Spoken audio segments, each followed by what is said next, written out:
audience cette fois-ci au Conseil national de transition où le colonel Malick Diaw a reçu ce matin une délégation du comité interparlementaire de l'UEMOA. La vitalité des relations entre le CIP UEMOA et le CNT était au centre des échanges. La délégation était là également pour présenter des condoléances suite au rappel à Dieu de Marie-Mathieu Diarra, l'un des vice-présidents du CNT. Professeur Abdoulaye Souma, membre du comité interparlementaire de l'UEMOA, s'exprime à sa sortie d'audience au micro de Fousséni Tounkara.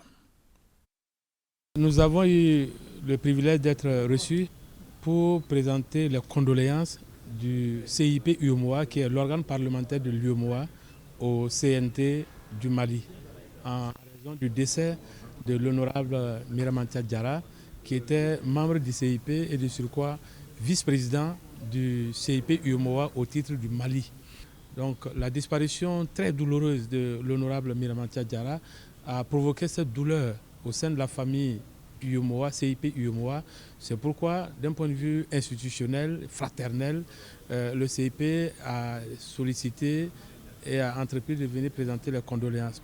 Le CIP et le CNT du Mali travaillent étroitement ensemble. Il faut que je vous rappelle d'abord que le siège du CIP se trouve à Bamako, donc auprès du CNT.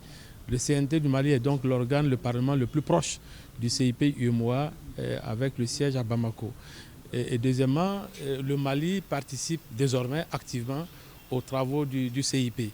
Comme tous les autres membres, le Mali était représenté par 5 députés. Avec la perte de l'honorable, ils sont devenus 4. Mais on espère, avec l'autorité du président, que cette délégation malienne va être complétée. Et tous les dossiers traités par le CIP voient la contribution du Mali. C'est-à-dire que le Mali est partie prenante entièrement à cet organe parlementaire. Et ce qui est une excellente chose.